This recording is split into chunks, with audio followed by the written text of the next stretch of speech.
are coming to you from the Montana Grain Growers Association Convention, now in conjunction this year with Northern Pulse Growers and also the Pacific Northwest Canola Association. So a trifecta of conventions here in Great Falls at the Heritage Inn. This report is brought to you by Nutrien Ag Solutions, providing customers with complete agricultural solutions, including nutrients, crop protection products, seed service, digital tools, and more. And you can learn more at nutrienseed.com. Well, with me here today, we've got the man of the hour, the man of the convention, the president for the Montana Grain Growers Association. Now, Tryg Koch is with us, and Tryg, you are out of the Kalispell area, but as you were doing your opening comments, you were saying, I didn't want to be just that guy from Western Montana. I have to have some skin in the game for Eastern Montana too. So you also just got some places, a place north of Chester. So I guess tell our audience a little bit about the diversity there between having a Western Montana farm and an Eastern Montana place. Well, thanks, Haley. I really appreciate the opportunity to be able to share this with you. And so my uncle had a family farm up there that's been in his farm for generations, and none of his kids wanted to carry on the legacy. So he came to me and asked if I would be willing to carry on the legacy and try to get incorporated to his family farm. And so with a lot of planning and conversations with my wife, we decided to slowly try to transition to have a farm in north central Montana. And so that is a big difference, and we've known this all along, but farming in the Flathead is different. We have higher annual rainfall precipitations. We don't get as warm, you know, in the daytime temperatures. We don't get the wind. So there's big differences, but at the same time, there's a lot of things that are the same, and ag policy is one of them that is the same no matter where you farm, whether you're farming north of Chester or you're farming, you know, on the north end of Flathead Lake. So Tryg, as you were talking about the reason that you decided to be a member of this leadership team for the Montana Grain Growers Association, a lot of it was that, sure, we can complain or we can incite change. Mother Nature, that's something we can't control. Right. But there are things out there that we can control, and that policy is one of them. So explain why that was something that was a driving factor for you to jump into this leadership. Yeah, so that's a great question. And, you know, as producers, there's always things coming down the pike that are beating us down. You know, I mean, whether it is weather or insects or disease, and a lot of times you don't necessarily know how to combat those issues, right? And so this is one of those things where we could sit back and try to let somebody else enter in, fix it, but they don't know the problems that I have on eastern Montana or in western Montana or, you know, in southern Montana, right? They're different geographically, locations are different. And my whole thing was, it's really easy to complain about them, but it's hard to step up or to know the right organizations or the right people to make a change and make a difference. And that's where I felt with ag policy to help our farm with FSA programs, crop insurance, you know, drought monitoring systems, you know, anything that we can do that can give you the upper hand, right? So you know what's coming first and then implement change. And I think that's always hard for producers is they know what needs to happen, but they don't know how to get it done, right? They don't know the right people. And that's where the grain growers comes into play on the policy side. And that's what I saw as a young producer is like, here's my chance to be able to get in front of people and bring our issues and hopefully help farmers in the Flathead along with farmers on the east side have a better safety net on their operations as they move forward and grow. So for a lot of folks, you may not know, Montana Grain Growers Association is part of a national group, the National Association of Wheat Growers, and something that's really cool is that some of the policy that's actually been created here on the state level, Tryg, you guys have been able to bring up the national ranks, and now it's in the national policy books. Talk about getting attention in a big way. What are some of those examples that you've been able to do on that end? Yeah, so one example that we got to be able to push in is we all know that rainfall isn't the same for everybody, right? Well, a lot of the programs that come out for conservation, such as you have cover crops or, you know, just different soil enhancement programs, you kind of need a lot of rainfall, right, for a lot of these systems to work. Well, Montana got implemented in that, you know, in a 20 inches or less no-till winter wheat and all fall seeded no-till crops that are harvested for grain be considered as a conservation practice for agriculture in Montana, which normally that hasn't been the case. So that's one of them. And, you know, another big one that we got implemented on a national level is we all fight forest fires and natural, you know, greenhouse gas issues. And so we were able to recognize the release of greenhouse gases as negative impacts on agricultural production and other environmental impacts from forest fires, forest management. And so we wanted to bring that attention to help manage and reduce those risks. It may not be on a grain crop, right, but managing timber, managing forests so that we have less greenhouse gases. So we were able to bring that forward as well.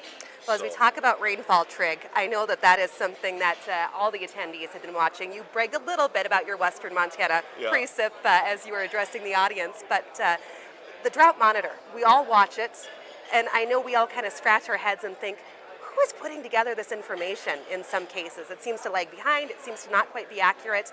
That is something I know that you all have been working with grain growers on, and also some officials that help to put that drought monitor map together to maybe get some more boots on the ground realistic feels out there for what that looks like. So what do you have going on?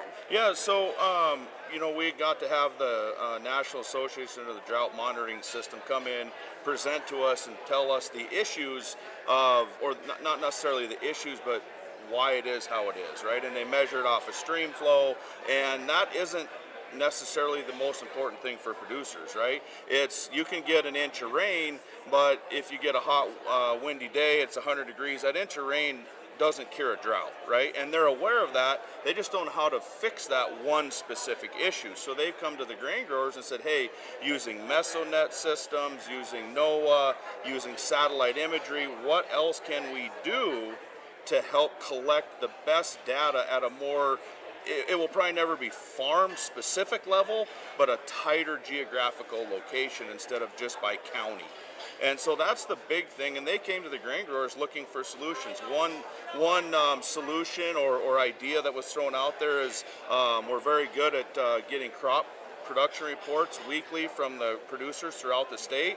They'll be able to monitor those, look at those and say, okay, Sydney, Montana received 1 inch of rain today, but across the border they got none. So they'll be able to use maybe more farmer ideas, as long as it's trustable sources like the grain growers or any of these other organizations that can bring forth ground truthing. And so there's a huge window. We're trying to figure out what is best for our producers, but that is one of them. And then being able to utilize satellite imagery and integrating wind and soil moisture and temperatures and all that to conclude or help make better decisions when it comes to putting that drought monitoring system in place. And I know it would help farmers and ranchers drastically in the state if we could get that narrowed down. All right, well, Tryg, thank you so much for joining us. Yeah, you're welcome. Thank you, Haley. Appreciate it. Absolutely. Again, that is Tryg Koch. He is the president for the Montana Grain Growers Association. More from the convention coming up next.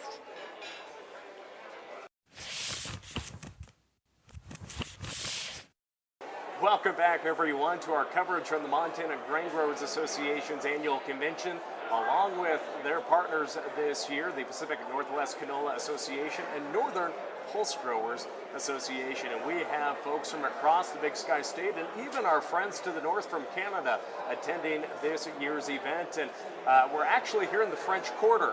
That does not mean we're in New Orleans. This is just the French Quarter area of the Heritage Inn, which is usually a pretty good time once in a while at a grain growers convention. Joining us here today, originally from the Highline up at Malta, Montana, now calling Great Falls home, our friend Mitch Ereaux joining us with Nutrien Ag Solutions. And of course, our coverage this week is brought to you by Nutrien Ag Solutions. But we're going to spend a little time talking about Nutrien, and they're more than just a seed company. But Mitch, first off, it's a bit cold out there. I'm wearing my long johns today into town. But how are things going up here in the Golden Triangle as we finish up the fall, moving into the winter time? We're really happy that we have some moisture to talk about, as opposed to last year. I know a couple of ski hills have been able to open up, and that's always good to hear when we have snowpack up in the mountains and being able to get maybe a little farther removed from the drought that we've been in the last couple of years. Case in point, we want to make sure our growers are successful, and one of the main things that go into that is just God giving us a little bit of moisture. And, we just want to be able to help capitalize on that moisture as much as possible. Now, of course, there's folks from all over the state, and how would you describe their attitudes here this fall? As you said, we've got some snow, we got some cover, especially out on that winter wheat crop. What's that attitude like right now? It's a lot better, when we do comparisons to the last couple of years, which we're in a lot better position now than we were before. Hopefully this can sustain and carry through, and hopefully we're going to be able to have a little bit more moisture. Hopefully this isn't the end of it, but I think guys are optimistic, and we're ready to get to the other side of this thing, back to where we're at 4 or 5 years ago, and get to some of those bumper crops, and hopefully be able to keep some of these prices where they're at too. Well, and I know there are some sour people out there that wear dark pink and silver since those Grizzlies lost the Cat Grizz game. But all those producers that support the Land-Grant University and the Montana State Bobcats, they're pretty enthusiastic as well. You know what? Anytime you're coming off a big win against the University of Montana, that university on the other side of the mountains, and we're able to capitalize on it like we can, and we've got a playoff game against Weber State coming up here this weekend. I'm always excited anytime we can talk Montana State football in a positive manner. I mean, we remember back in the late 90s when it was not as positive of conversation, so we'll take advantage of it. And you never know where these interviews are going to go. I mean, we can talk stats right now, but maybe we should talk more about all the services you do provide producers out in the countryside too. And maybe there is a discount for Bobcat fans. I don't know, but maybe they get better service. If you give me a call, I'm pretty sure we could probably work something out. But no, we've been able to offer a bunch of different services, and from the time when I personally worked for Northern Seed, and then we were bought by Nutrien Ag Solutions, we were able to really expand our portfolio on what kind of goods and services we can offer producers and growers, and how they can get the most out of every acre. And if there's anything that the last couple of years worth of drought has taught us, it's that we really have to capitalize on those good years and get the most out of every acre in order to put away something for these tougher years. Whether it's forages or wheat harvest or malt barley, being able to capitalize on what we're getting out of every acre, and being able to make sure that we have the right tools in the right places in order to do that. And that's where me and the team that I work with really kind of have stepped up to the plate, I feel, and can offer producers things that not a lot of other companies can. Well, and when you talk about those tools and what you can provide producers, it's not just you're showing up with a bin of seed and dropping it off. You have research that goes backing that product as well, but so many different aspects that truly encompass the entire farming operation that are a part of that toolbox. It's not just a screwdriver in there, it's the entire toolbox. Right, and so that's where we've kind of been able to expand out, whether it's chemistry or fertilizer or biologicals that we're being able to put on and get the most out of that seed, and being able to capitalize, on what Mother Nature's giving us. Cover crops, have been something that we've provided for producers as well. And how's that been received? It's something that's it's a tool in the toolbox, and I think more producers are beginning to understand that they need to have a little bit of guidance on there, and the NRCS does a good job. We're just kind of another tool that and resource that they can use. And so being able to understand what we can and can't do, and being able to help that soil health initiative. We have a carbon program that Nutrien's in charge of, and being able to help service producers on that side of things as well is something that having a larger company to help bring those opportunities to the table, and I think that there's a lot of misconceptions with cover crops. I think that there's a lot of claims that happen out there, and I think everybody's kind of trying to find their way and the proper way to manage those. But when we look at your research as well, how important is it for you to have plots in different areas that are truly taking full advantage of the different growing regions that we have across Montana and the surrounding states? Oh, I think it's invaluable. I think it's a resource that we've been able to utilize to help make sure that we're getting the right varieties into producers' hands, and we've been able to expand on that by looking at different seed treats, fungicides, biologicals, and having our plots all over the state in Billings, Chester, Conrad, down Bozeman, even southern Idaho. We've been able to take a look at a lot of different environments and see how these wheat varieties and pulse crops, forages. I mean, we've been able to identify not just stuff out of our own line, but stuff out of other people's lineage as well, that is going to be a better producer than what growers are currently using. And so if we can find those varieties and help offer them up to guys to, like you said, add another tool to the toolbox. And that's, not a lot of farms and ranches have an R&D line item on their budget. And that's where we come in, and that's where we want to make the investment, and we want to give our growers an unfair advantage in order to, like I said, maximize the potential on every acre and take advantage of what God gives us in the form of rain and other weather conditions, because everybody knows we can do what we can do, but we still need the good Lord's help. So. Well, and again, Mitch Ereaux with Nutrien Ag Solutions is joining us here from the Montana Grain Growers Convention. And you mentioned those plots, and you've done tours in the past for our viewers and listeners. Russell Nimitz has attended those events and had great coverage from those. So if you'd like to watch the videos and truly see that on-the-ground approach that Nutrien has, make sure and visit us online at westernagnetwork.com or YouTube page, Western Ag Network. But Mitch, when we're looking at some of the varieties that you're talking with producers about at this convention, what are some that are top of mind on the grain end of things, and then as we look at those pulse crops as well? So I would probably go towards, we're going to be coming up into spring wheat season. I think probably our most exciting variety we have coming down the pipeline is one that we've bred in-house, and it's called Rocker.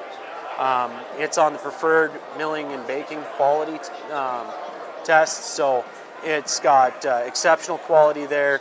Elevators have specifically said that that's a variety they would like to see. If you remember 9668, it is another one that's from Westbred that would also have those attributes. And it's going to fit a wide variety of acres here in Montana.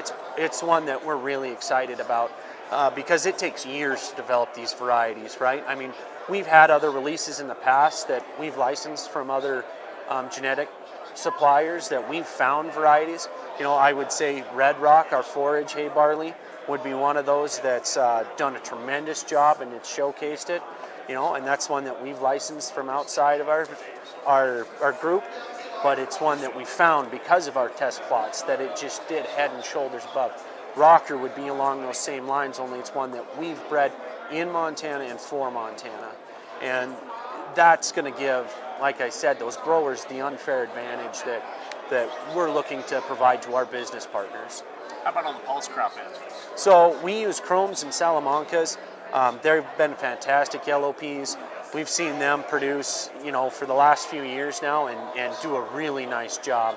And with the yellow pea market being where it's at, I think that there's a good opportunity as we've seen these pulse acres kind of come in, move farther west, and be part of that rotation and being able to capture more nitrogen in the soil for our next crop and utilize some of those things. We want to make sure that the right variety is going on the right acre. And for us, a lot of it's going to be those Chromes and the Salamancas that we've been able to identify. Now, also, Nutrien provides financial tools as well. Could you talk about that financial side of the business that producers may not know about? Yeah, so Nutrien Financial was something that Nutrien looked into and saw a need in the market. And so we've been able to utilize that to help kind of connect the dots and help guys utilize a lot of the financial terms that that are available out there for different companies, whether it's through us or another company, chemistry-wise, that's offering some of the different programs that are available out there, so we can help push back those input costs, when that money's coming due. And it's something that we're really excited to offer. The APR is really, really competitive. We've sat in with our guys at Nutrien Financial multiple times here, just to try and get ourselves training on it, because it's tough to be a jack of all trades, but we've got guys that are the experts in every field as well. And so that's the other nice thing about being able to have a financial arm, is when guys need to have that tool in the toolbox, we can offer it. We have guys that are experts in that field. Well, and we talk about your experts. I see your pickup, that blue Ram, zipping around here up in the Golden Triangle, but where are the locations and guys out in the field that are working for Nutrien and trying to get the word out and working with producers out in the countryside? Yeah, so we're really lucky to have the sales force that we do in the locations that we do.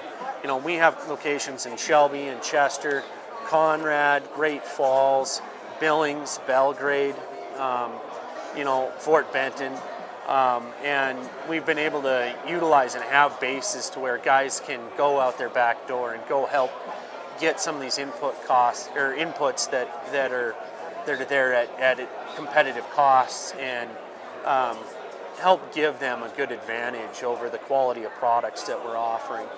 Our adjuvant line is tremendous. Our chemistry that we're able to offer, there's guys that are going to be more adept that can go more in depth into that. But anytime that we go into meetings, I'm always really impressed when I walk away over the people that are at the table too, that can offer their expertise, that have been in the industry for a long, long time, and know the ins and outs and what to expect from different products. And so, especially like our Great Falls warehouse, we have a chemical warehouse and a seed treat blending facility there that we can utilize and help our producers get the best bang for their buck. We have seed houses at Shelby and Conrad and Fort Benton and Billings that we can custom apply seed treat and help that be ready to go out the door and take that headache away from the producer. Our research facility down in Bozeman, our fertilizer plant in Belgrade, our research facility in Bozeman, as we talked about earlier, is extremely valuable with the goods and services that they're able to provide us, and the answers to some of the questions of what variety is going to do the best under these conditions. And one of the things that I've been really excited about, I'm the forage guy, right? So I always come back to that aspect too. What we've been able to do with utilizing triticale, especially, we have a variety that we sell called Gunner. It's from triticale. It can be planted in the fall or the spring. It's what they call a facultative triticale. We've seen exceptional yields with that and overtake the willow cricks of the world. And we have new varieties coming out that we've found. We'll have a new one coming out that will have limited seed available called Cavalry, which will be a direct replacement for like a Ray, but it also has it's tested extremely well in the milling and baking quality and the grain production side as well. So that true dual use purpose. And when we expect that on the hay barley side of things, we have Red Rock, which has been a fantastic variety for us. We've had it for the last 3-4 years. I thought that was a buckenbull. It is. That's what it was named after. So Red Rock has a lot wider leaf. If you're familiar with the old Hayes, Haybet, Lavina, Haymaker would be along those same lineages too. They till it really well. They do a nice job. Red Rock has taken that and gone to the next step of making that a wider leaf, better forage quality, and increased yields in a variety of conditions. Like you mentioned, I'm from Malta, and so my dad, he gets to be the guinea pig a lot of times when we have a newer variety coming out. And so the first year we had Red Rock, I told my dad, I said, hey, I want you to try this variety. I've seen it in the plots the last few years. This is before we had a name for it. Like, I want you to try this variety, as a large test plot. And the old rancher and the cowboy mindset, if it's not broke, we don't always need to fix it. But he went out there and he tried that Red Rock side by side with Levina and the dry lands and the plains of southern Phillips County. And I tell you what, it did a fantastic job. And every year after that, Dad's, I don't want Levina. I need you to get me the Red Rock. And, and being able to help producers on that's kind of what helps me tick in this job. And not just like people like my family, but everybody that I've known throughout the industry and the farming and ranching industries as a whole.